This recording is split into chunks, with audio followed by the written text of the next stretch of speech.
And नमस्ते। मैं हूँ Kajal and welcome back to my YouTube channel. तो आज हम जिस जगह आए हुए हैं ना, ये जगह स्वर्ण रेखा नदी का उद्गम स्थल माना जाता है। मतलब कहा जाता है कि इसी जगह से स्वर्ण रेखा नदी का उद्गम हुआ था और इसी जगह से वो बह करके निकलती है। तो चलिए इस जगह को हम लोग भी देखते हैं और इसके बारे में और भी जानकारियाँ आपको देते हैं। यह नदी राजधानी रांची से करीब 16 किलोमीटर दूर नगरी के छोटे से इलाके पांडु गांव से रानी चुआ के पवित्र धरती से एक छोटे से चुआ यानी गड्ढे से निकलती है। यहीं से लगातार निकल रही पानी की धार कुछ दूर आगे बढ़ने पर झारखंड की जीवनदायिनी स्वर्ण रेखा नदी का रूप ले लेती है। कई सालों से बह रही स्वर्ण रेखा नदी ऐसी नदी है जिसका अस्तित्व दूसरे नदियों में मिलकर खत्म नहीं हो जाता। वह अपने साथ सोने के अंश लेकर बहने के कारण ही इसका नाम स्वर्ण रेखा नदी कहा जाता है। यह नदी केवल झारखंड में ही नहीं बल्कि पश्चिम बंगाल और ओडिशा के विभिन्न हिस्सों में बहते हुए बंगाल की खाड़ी में जा मिलती है। स्वर्ण रेखा नदी में सोने के कण कहां से आते हैं, आज भी ये बात रहस्यमयी बना हुआ है। कई भूवैज्ञानिकों ने अपनी शोध में यह बात पता लगाने की कोशिश की कि आखिर कहां से स्वर्ण रेखा नदी में सोने के कण आते हैं, पर वे भी असफल रहे। उनका यह अनुमान है कि यह नदी जिन जिन जगहों से निकलती है वहां आसपास सोने के खदान है और उन्हीं के चट्टानों के बीच से नदी गुजरती है, जिसके घर्षण या फ्रिक्शन की वजह से यह नदी में सोने के कण मिलते हैं। और आज भी ये बात पूरी तरह से साबित नहीं हो पाई है। कई स्थानीय लोगों का यह मानना है कि स्वर्ण रेखा नदी की सहायक नदियां कांची और करकरी है और शायद करकरी नदी से बहकर सोने के कण स्वर्ण रेखा नदी में मिल जाते हैं। अपने उद्गम स्थल से निकलकर स्वर्ण रेखा नदी करीब 474 किलोमीटर की दूरी तय करती है। यह नदी अपने उद्गम स्थल से निकलकर किसी भी दूसरे नदी में नहीं मिलती है, बल्कि बहुत सारी बड़ी नदियां आकर स्वर्ण रेखा नदी में मिलती है और फिर ये नदी सीधी बंगाल की खाड़ी में जा गिरती है।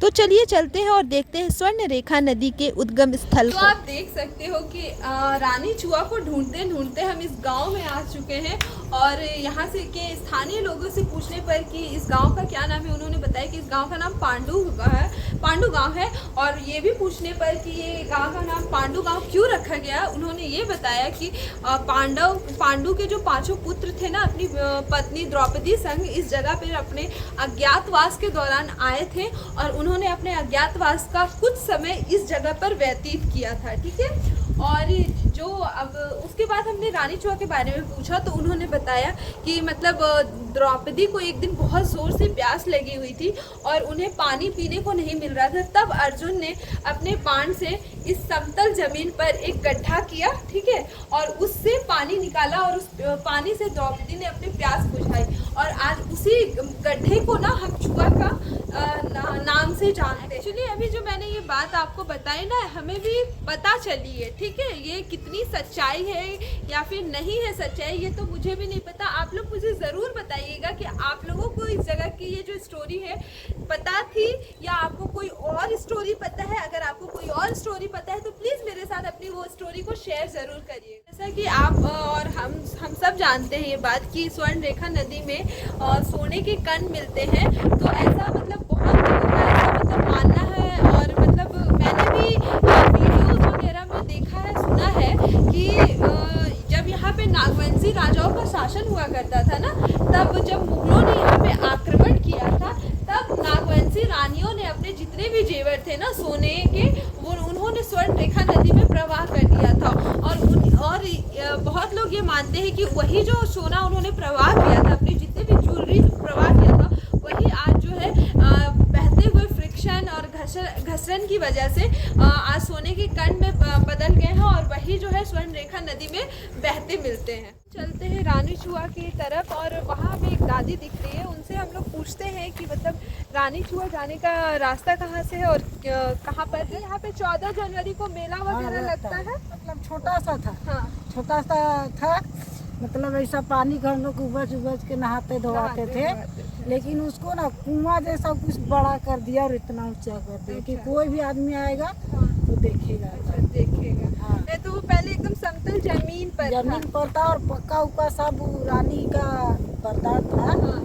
जो तो रानी बोली कि ये पानी में हमको प्यास लगा। अच्छा, ये जो कहानी है कि पांचों पांडव यहाँ आए थे द्रौपदी के साथ, हाँ, तो जो प्यास उनको लगा था तो रानी बोली, हाँ वो रानी जो थी द्रौपदी वही बोली थी कि मतलब पानी हमको प्यास लगा है। अच्छा, उसी समय में वो गड्ढा हुआ था, हाँ, तो पक्का प्लास्टर एकदम में किनार में हुआ। अच्छा, इसीलिए उसको रानी चूहा के नाम से जाना जाता है। तो जैसा कि आप हम देख सकते हैं कि अब हम स्वर्ण रेखा नदी के उद्गत स्थल यानी रानी चूहा के पास पहुंच चुके हैं। और आप यहां से देख सकते हैं वो जो 4-5 लोग वहां खड़े हैं ना, वहां पे आपको एक कुआं जैसा रूप दिख रहा होगा, वही है रानी चूहा।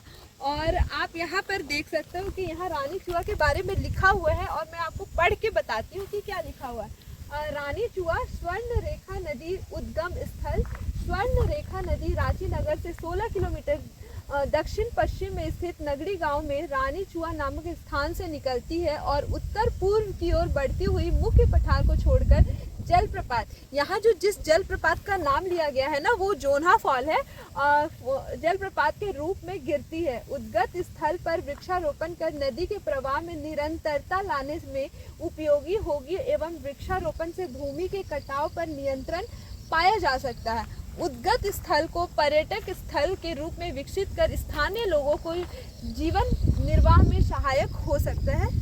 तो फिर अब चलते हैं हम लोग और उस रानी चूहा को देखते हैं, रानी चूहा की तरफ। और आप इधर क्या आसपास का एरिया देख सकते हो, इधर पूरे आसपास एरिया में ना खेती होती है, और इधर लोग देख रहे हो आप धान की रोपाई वगैरह या फिर समथिंग कुछ हो रही है।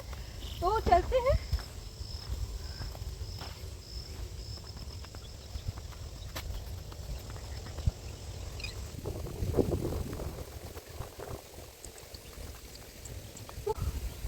आप देख सकते हो यही है रानी चूहा, और यहाँ पे लिखा हुआ है। ये जो जगह कुआं का शेप देख रहे हो ना, ये पहले कुआं का शेप नहीं था, मतलब ये जो अभी ये पूरा ढलाई वगैरह करा के इसे कुआं का रूप दे दिया गया है, ये पहले कुआं का रूप नहीं था।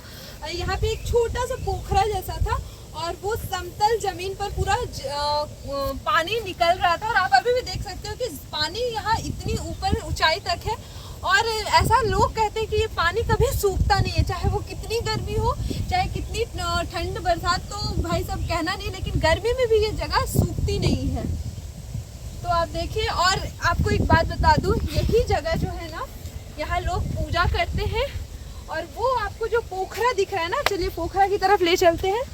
यहाँ से आप देख सकते हो पानी पूरा समतल जमीन पर है, ठीक है। कोई मतलब कुआं जैसे होता है वो पानी एकदम अंडरग्राउंड वाटर होता है, लेकिन ये जमीन पूरे समतल जमीन पर पानी है, इसलिए इसको चूहा बोला जाता है। और अब हम आपको लेके चलते हैं पोखरे की तरफ।